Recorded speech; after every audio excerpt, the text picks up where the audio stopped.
जी हां दोस्तों, chief justice बनते ही बी.आर. गवई ने मोदी को फंसा दिया। बौखलाए मोदी शाह की उड़ी नींद, मोदी के आगे कुआं और पीछे खाई जैसी स्थिति।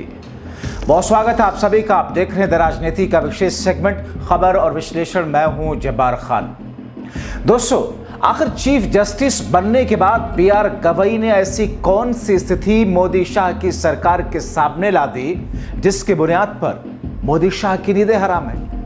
आखिर आरक्षण को लेकर के गवई ने ऐसा क्या कहा जिसकी बुनियाद पर मोदी और शाह को जो फैसला लेना है उसमें आगे कुआं पीछे खाई है, राजनीतिक तौर पर आग में हाथ डालने जैसा होगा। तो क्या बी.आर. गवई ने मोदी और शाह को एक झटके में उनको आत्ममंथन और चिंतन करने पर मजबूर कर दिया और इसमें बीजेपी की सियासी जमीन सिमटती हुई जाएगी? आखिर वो कौन सी स्थिति है और इसको लेकर के निकलने का रास्ता मोदी सरकार के पास में है क्या? दोस्तों, आपको विस्तार से बताते हैं। दोस्तों, चीफ जस्टिस बी.आर. गवई की बातों का मैं विश्लेषण करूं जो उन्होंने आरक्षण पर कहा, क्योंकि आरक्षण को लेकर कुछ ऐसा उन्होंने कह दिया जो एक तरीके से मोदी शाह के सरकार के सामने या उनके लिए गले की हड्डी जैसा है। और इस बात को बखूबी समझते हैं बी.आर. गवई कि इतना आसान नहीं होगा मोदी और शाह के लिए। ऐसे में चीफ जस्टिस बी.आर. गवई की बातों का मैं विश्लेषण करूं उससे पहले आपको उनका एक बयान जो कि गुजरात में उन्होंने दिया था आपको बता देता हूं। उनकी ईमानदारी के प्रति निष्ठा को समझने में आपको आसानी होगी। दोस्तों, मोदी शाह के गिरिराज गुजरात में आज के चीफ जस्टिस बी.आर. गवई ने बहुत महत्वपूर्ण और सटीक बात देश के संदर्भ में कही थी। उन्होंने कहा था कि न्यायालय, न्यायिक प्रक्रिया और न्यायाधीशों से लोगों का भरोसा हटा तो भीड़ का न्याय अपनाने लगेंगे लोग। दरअसल जस्टिस गवई 19 अक्टूबर को गुजरात के अहमदाबाद में न्यायिक अधिकारियों के वार्षिक सम्मेलन में शामिल हुए। तब उन्होंने कहा था कि पद पर रहते हुए शिष्टाचार के दायरे से बाहर जजों के किसी राजनेता या नौकरशाह की प्रशंसा करने से पूरी न्यायपालिका में लोगों का भरोसा प्रभावित हो सकता है। चुनाव लड़ने के लिए किसी जज का इस्तीफा देना निष्पक्षता को लेकर लोगों की धारणा को प्रभावित कर सकता है। जुडिशियल एथिक्स और ईमानदारी ऐसे बुनियादी स्तंभ हैं जो कानूनी व्यवस्था के विश्वसनीयता को बनाए रखते हैं। न्यायपालिका में जनता के विश्वास को बरकरार रखना जरूरी है। अगर विश्वास कम हुआ तो जुडिशियल सिस्टम के बाहर न्याय तलाशेंगे लोग। न्याय के लिए लोग भ्रष्टाचार, भीड़ के न्याय जैसे तरीके को अपना सकते हैं। इससे समाज में कानून और व्यवस्था का नुकसान हो सकता है। दोस्तों, इतनी महत्वपूर्ण बात चीफ जस्टिस बी.आर. गवई ने कही थी चीफ जस्टिस बनने से पहले। लेकिन आप देखें देश के अंदर कई सारे जजेस, पिछले लोकसभा चुनाव में सुप्रीम बंगाल के एक हाई कोर्ट के जज ने किस तौर पर, जिनके सारे फैसले ममता बनर्जी के खिलाफ थे, कैसे इस्तीफा दे करके राजनीति में आए और फौरन बीजेपी ने टिकट दे दिया, सांसद बन चुके हैं। अब आते हैं चीफ जस्टिस गवई के आरक्षण और क्रीमी लेयर के उस बयान पर जिसको लेकर के कानून और राजनीतिक जानकार कहते हैं कि चीफ जस्टिस बी.आर. गवई ने एक तरीके से मोदी को फंसा दिया। दोस्तों, चीफ जस्टिस गवई ने क्या कहा है देखिए। एक शख्स जब IAS IPS बन जाता है तो उसके बच्चे गांव में रहने वाले उसके समुदाय की तरह असुविधाओं का सामना नहीं करते, फिर भी उसके परिवार को पीढ़ियों तक आरक्षण का लाभ मिलता रहेगा। अब इस संसद को तय करना है कि संपन्न लोगों को आरक्षण से बाहर करना चाहिए या नहीं। मतलब दोस्तों, आरक्षण संपन्न लोगों यानी कि क्रीमी लेयर को आरक्षण के दायरे से बाहर करना। और इस पर बी.आर. गवई का ये टेक बहुत पहले से रहा है और ये तब और महत्वपूर्ण हो जाता है जब चीफ जस्टिस खुद एक दलित समाज से आते हैं। दरअसल चीफ जस्टिस बी.आर. गवई ने जो बात कही है वो आरक्षण में क्रीमी लेयर के फार्मूले का, जिसका मतलब है कि आरक्षण में क्रीमी लेयर का मतलब वो वर्ग जो सामाजिक, आर्थिक और शैक्षणिक रूप से पिछड़ा नहीं है, भले ही वो किसी आरक्षित श्रेणी से संबंधित हो। इसका उद्देश्य ये सुनिश्चित करना है कि आरक्षण का लाभ उन लोगों को मिले जो वास्तव में वंचित हैं, ना कि जो सामाजिक और आर्थिक रूप से उन्नत हो गए।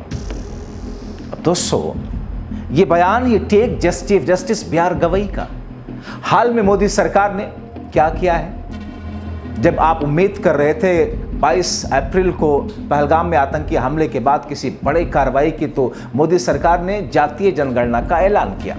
मतलब ओबीसी कैटेगरी में एक ऐसी उम्मीदें जगा दी विपक्ष के दबाव में राजनीतिक तौर पर फायदा लेने के लिए। और अब चीफ जस्टिस के इस बयान को देखकर देखें, सरकार नहीं कर सकती।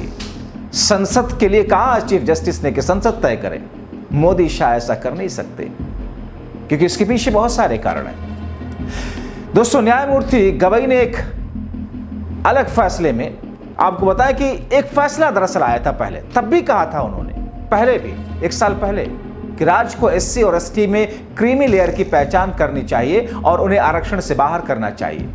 असहमति जताते हुए फैसला लिखते हुए न्यायमूर्ति ने उस वक्त ये कहा था उस पर कि संविधान के अनुच्छेद 341 के तहत अधिसूचित अनुसूचित जाति को सूची से में छेड़छाड़ नहीं कर सकते।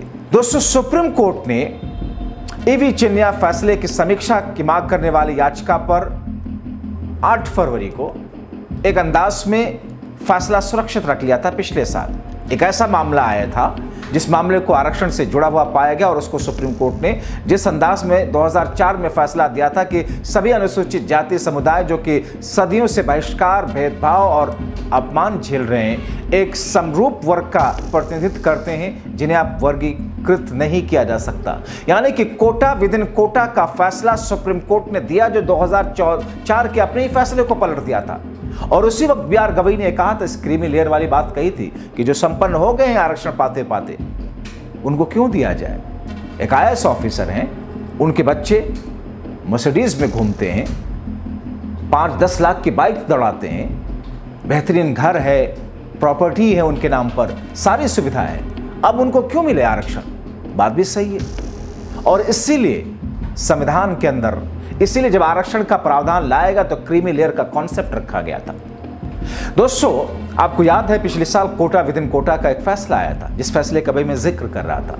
और वो फैसला ईवी चिन्नैया बनाम आंध्र प्रदेश राज्य के मामले में 2004 के 5 न्यायाधीशों की संविधान पीठ के फैसले पर विचार करने के संदर्भ में था, जब 2004 के उस फैसले में ये माना गया था कि एससी और एसटी समरूप समूह है, इसलिए राज्य इन्हें इन समूहों में अधिक वंचित और कमजोर जातियों के लिए कोटा के अंदर कोटा देने के लिए उन्हें और उप वर्गीकृत नहीं कर सकते। यानी कि तब ये कहा गया था 21 साल पहले या 22 साल पहले कि साहब कोटा विद इन कोटा नहीं हो सकता, लेकिन पिछले साल 2024 में कहा गया कि नहीं, राज्य सरकारें तय कर सकती हैं जाति जनगणना के बाद।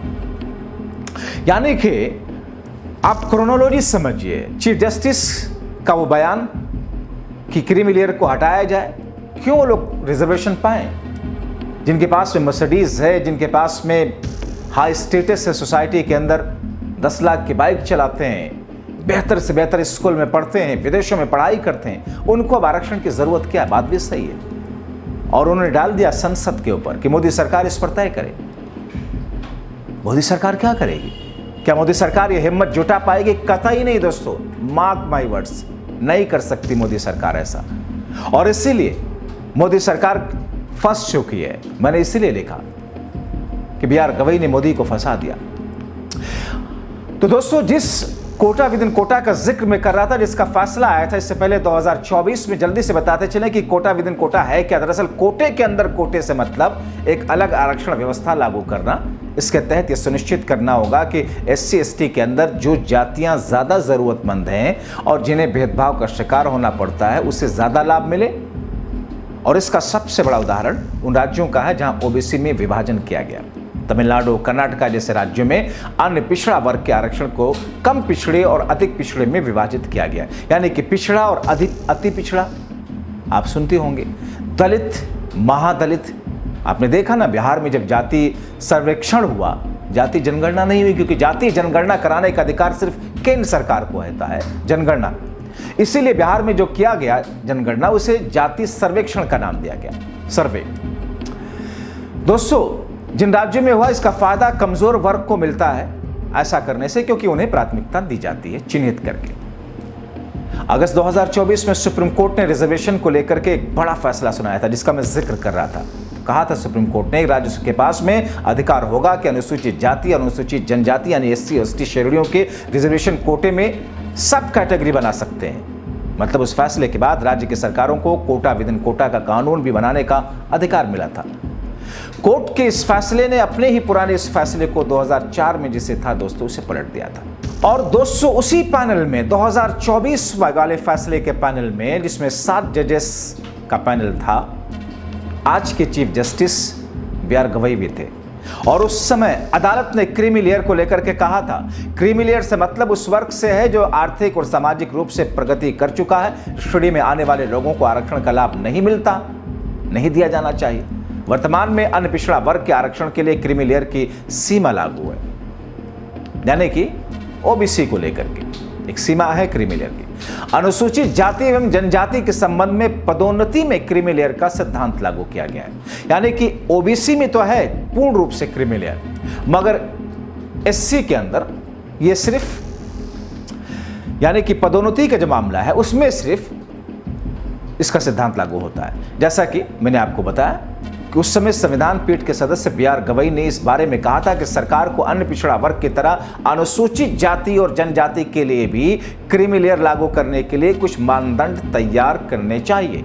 ओबीसी और अनुसूचित जनजाति के लिए मापदंड अलग अलग हो सकते हैं। संविधान में दिए गए समानता के सिद्धांत के हिसाब से और उसको स्थापित करने के लिए एक कदम जरूरी है, लेकिन क्रीमी लेयर के मापदंड क्या होंगे इस पर उन्होंने कोई टिप्पणी नहीं की थी। उस समय जस्टिस पंकज मित्तल ने एक मापदंड का उल्लेख किया था जिसका उपयोग अनुसूचित जनजातियों के बीच क्रीमी लेयर का निर्धारण करते समय किया गया जा सकता है। अगर एक छात्र सेंट स्टीफन या किसी अन्य शहर कॉलेज में पढ़ रहा है, मान लीजिए एक छात्र ग्रामीण इलाके के स्कूल या कॉलेज में पढ़ रहा है, तो इन दोनों छात्रों को एक समान नहीं माना जा सकता।